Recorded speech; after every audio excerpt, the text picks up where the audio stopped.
Hello po mga kababayan, welcome to my YouTube channel. This is Almina Mix Vlog. Kumusta na po ang lahat? Kumusta na po mga mga ka-business natin dyan at saka kapapi? Kumusta po ang lahat? Ang mga OFW around the world, kumusta na po kayong lahat? Tayong lahat, sana po nasa mabuti tayong kalagayan lahat. So, in this reaction video is tungkol po sa real life story ni Kuya Renji at saka ni Ma'am LB. So, siguro nakita ninyo na yung thumbnail ko dyan. Patawad at pagsisisi. Although ang alam po natin, mahirap po ang magpatawad agad. Hindi po madali ang magpatawad agad. Hindi kadalian ang sasabihin mong patawarin mo na ako. Basta na lang magpatawad ng isang tao na sinaktan mo, dinurog mo yung puso niya. Okay. Gagaya na lang po ito kay example natin. Hindi natin example. This is our main reason, main topic. Kaya na tayo nag-reaction dito sa video ni Kuya Renji na video ni ka-business na nireactoran natin tungkol dito kay Kuya Renji. Ang words na pagpapatawad po ay hindi madaling sabihin. Madali mong sabihin, hindi yun madaling gawin. Kasi sabihin mo, patawarin mo naman na ako. Ano yun? Ang kasalanan po. Ang kasalanan ba yun ay bigla na lang sasabihin mo is just to erase in a thing. To erase it just in one words. Patawad din. You're going to forget it everything. Hindi po madali ang pagpapatawad. Words pagpapatawad, madaling sabihin, hindi madaling magpatawad. Okay, although sinasabi nila, yung Diyos ay nagpapatawad, bakit tayong tao ay hindi? Hindi ho ganun ang sitwasyon. Ang sitwasyon ho kasi doon, nasaktan ka, iniwang ka, winasak yung pagkababae mo, hindi na nirespeto ng kapartner mo yung pagkababae mo kasi may pinagpalit ka eh. Yun. And then, asking you and apologize, asking you sorry and asking you patawarin mo ako, just asking a word, forgive me. And then, mag-forgive ka ba agad sa thing that you happen, na sakit nararamdaman mo? Of course, hindi yun madali. Diba? Yung kay Ate LB, yung kay Ma'am LB, kaya siya parang sumabog. Dahil hindi na niya yun makayanan. Nakita niya na kasi yung na-meet niya na kasi si Kuya Renji. Nandun na kasi si Kuya Renji. Maalala niya na kasi yun kung anong nangyari, anong nangyari doon, what it happened for 14 years na iniwan ako nito. Akong nagpalaki sa anak namin, samantala siya ay doon nagpasarap sa iba. Syempre magpa-flashback yung kahit sa sinong babae, di ba? Okay, sorry po guys, hindi naman po na talagang dinidikdik natin dito na may kasalanan na ay yung pagkakasala ni Kuya Renji. No, it's the reality kung ano yung napipil ng isang babae na ginanon ka ng iyong mahal sa buhay. Hindi ba? Kaya yung sinasabi ni ni Ma'am LB na for 14 years pinabayaan mo kami. For how many years na wala ka, mag-isa kong tinaguyod yung anak mo. And then, ngayon babalik ka. Babalik ka to say just forgive me or papatawad. Basta na lang a word pagpatawad, okay na yun. Hindi po yun. Hindi po yun basta-basta. Oo, babae ako. Alam ko naman yung nararamdaman ni Kuya Renji. Pero mas masakit sa bilang babae yung ganon. Although po magpasalamat tayo, gusto niyang bumalik, diba? Pero yung sakit po ay nandun pa, yung sakit at puot na naramdaman mo. Nandun pa yun. Parang fresh pa yun eh. Even though that 4 years ago na yun, 14 years ago na hindi sila nagkita. Then after that na, andyan, lumabas at nagpakita. He's showing up. He is asking a forgiveness to you. Siguro, mayroon din mga babae na madali ding sabihin, patawarin mo ako, okay na. Mayroon ding mga babae sigurong ganon. Pero, yung babaeng na Kasi yung mata yung mga babae, very emotional tayo eh. We are very emotional about those things. Maliit lang diferensya, iiyak tayo. Maliit lang sinasabi ng ating partner, nagtatampo tayo. What more these things na this situation na nagawa mong kasalanan, hindi lang sa mata ng asawa mo, sa mata ng Diyos, di ba?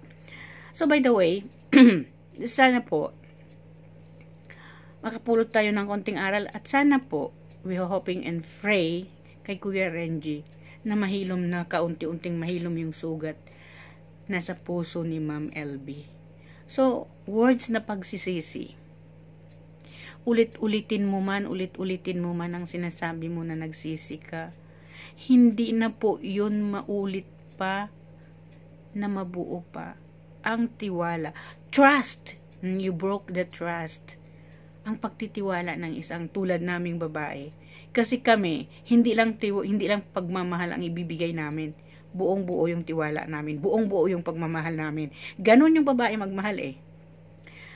Pero, yung sinasabing ni Kuya Renji, nagsisisi ako sa lahat ng ginawa ko. Yes. Nasabi ko tuloy yes. Sorry po. Yes, magsisisi ka talaga dahil gusto mo nang bumalik doon sa permanente. Gusto mo na maging totoo doon.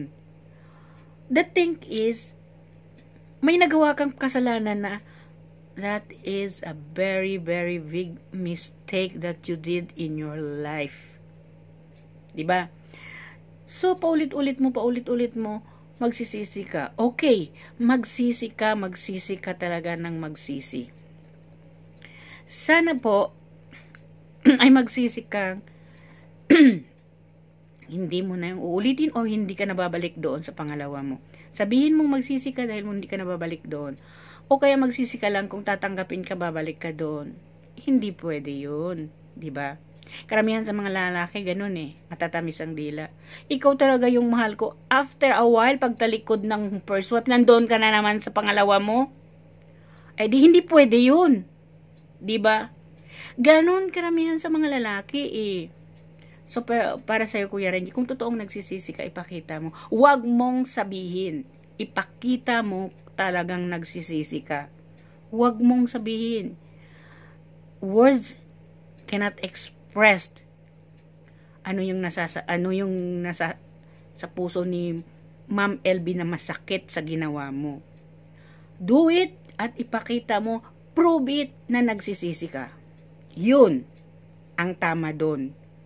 Kasi for 14 years ba naman pinabayaan mo, inabandon na mo yung mag-ina mo nang dahil doon sa bagay, di ba? Ngayon sa panahong ito, nagiging forever na po ng mga asawa natin yung pangalawa nila. Yung first wife, hindi na forever, yung naging kabit na. Di ba? Sabihin po ninyo hindi totoo yung sinasabi ko. Nagiging forever na nila yung kabit nila. Nagiging first wife na naging forever na tayong mga first wife.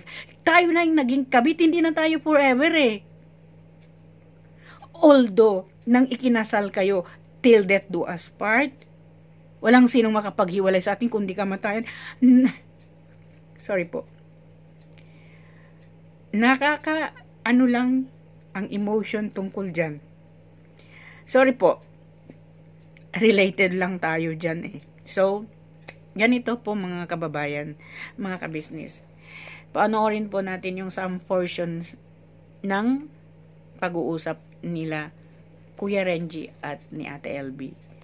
Guys, kayo na lang po ang umintindi. Sana intindihin po natin din si Kuya Renji, intindihin po natin si Ma'am LB. Alam po natin masakit yun kasi babae tayo eh. Wala naman pong magsasabi na hindi tayo masasaktan dahil hindi tayo walang puso ang babae. Nasasaktan at nasasaktan talaga tayo. So, panoorin po natin ang some portion ng a real life story po ni Kuya Renji at ni Ma'am LB. Online selling ako. Ayoko nang manumbat, Renji. Please. Okay na ako eh. Sinikap ko na makamove on. Dalawa kami ni Alex. Bakit ka ganyan? Ngayon bumabalik ka sa amin.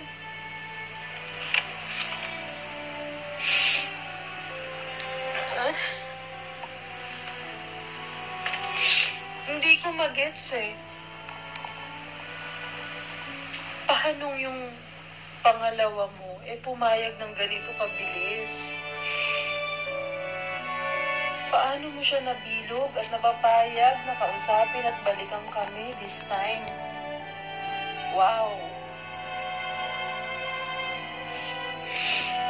Parang ang dali-dali lang lahat sa'yo.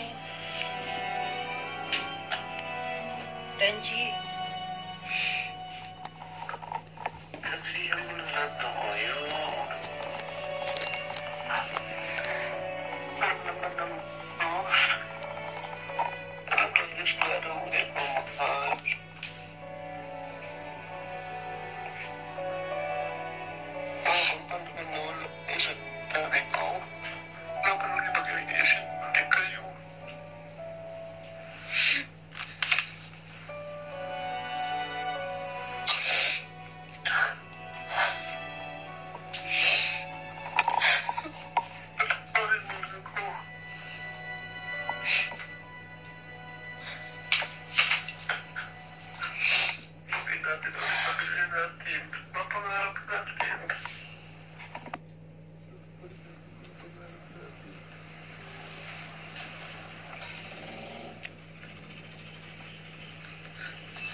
Pangarap natin na buo nung nagsisimula pa lang tayo. Pipilitin kong tuparin para sa pamilya natin. Ang malaki na anak natin. Gusto ko makawagi sa kanya. Bigyan mo ko ng pagkakataon. Patawarin mo na ako. Pinagkasihan ko na lang tayo ngayon.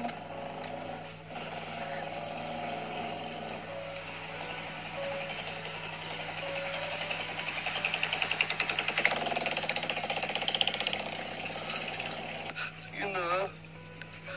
Patawarin mo na ako.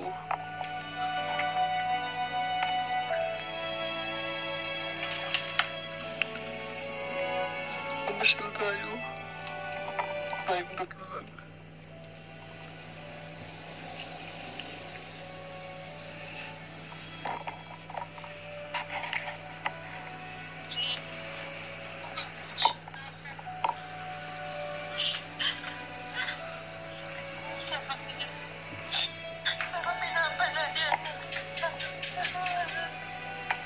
Huwag naman.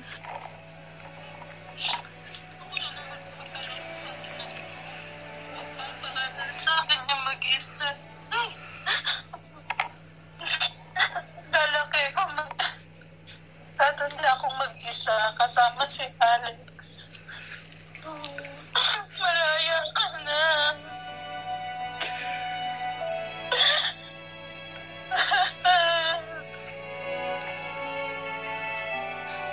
Patawarin mo na ako. Hindi ka naman.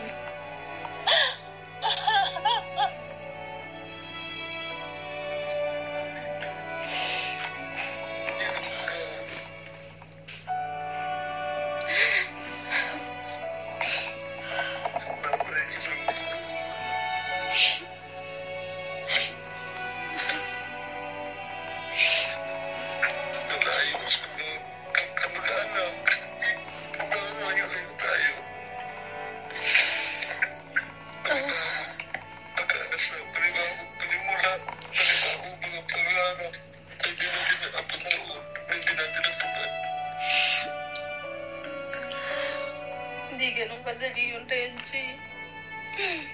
Hanggang ngayon sinasaktan mo pa rin ako.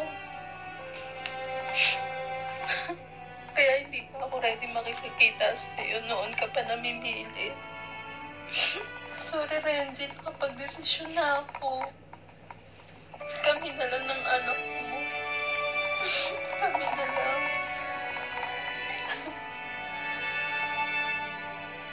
Bigyan mo naman ang pagkakataon. Patunayan ko sa inyo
sa'yo.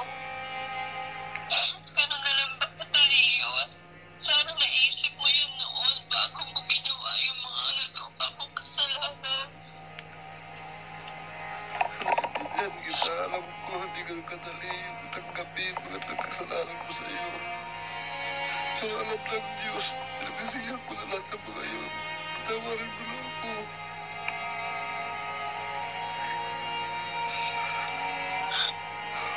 Gusto mo po pamilya natin ulit. Sige na naman. Bigyan mo yung pagkakataon patunayan sa iyo lahat ng mga yun.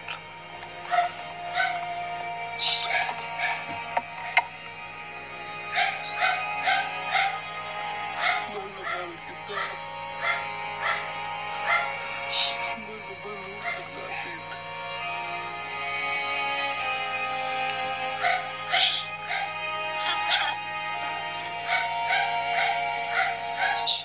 Patawarin mo na ako.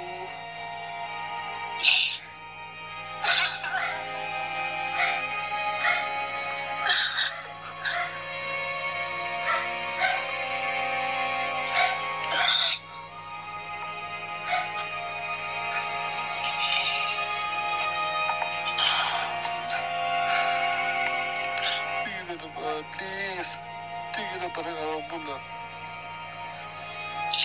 Ano ba gusto mong gawin ko para mapatawad mo ko? Sabihin mo kahit ano gagawin ko.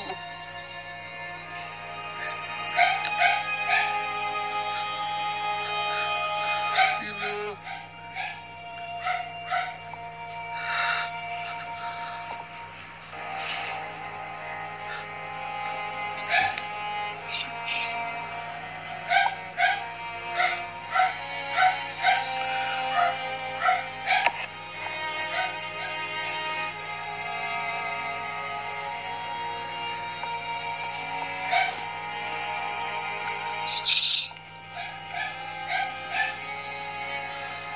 Kaya naman, bigyan mo ako sa pagkakataon na masyal tayo.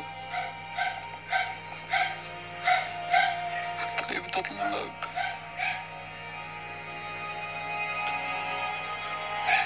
Saan mo gusto mamasyan? Tingnan na kahit ano gagawin ko, magkatawag mo lang ako.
Hindi makasagot. Sumagot ka naman.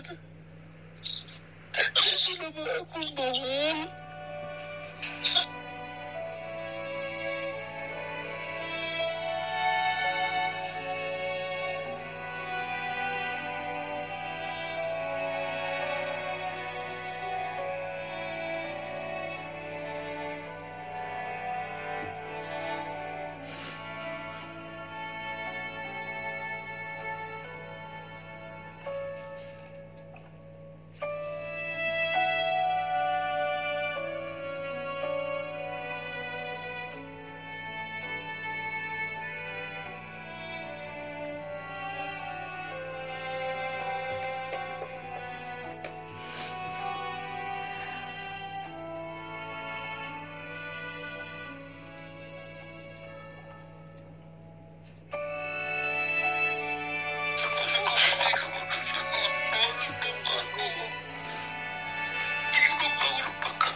Nandito na anak mo. Nandito na anak mo. Sige na, sige na.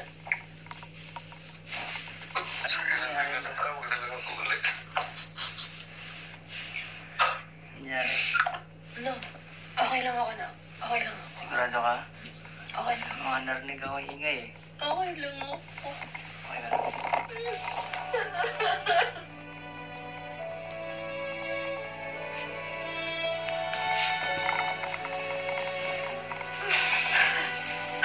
Okay lang ako na. Sigurado ka? Pakipati na lang yung ilaw. Sige ba? Pahinga ka na. Sige na.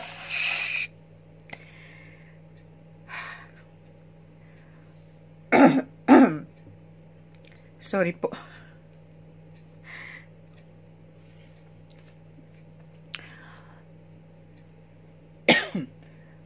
Sorry po mga kababayan. Ito po yung portion.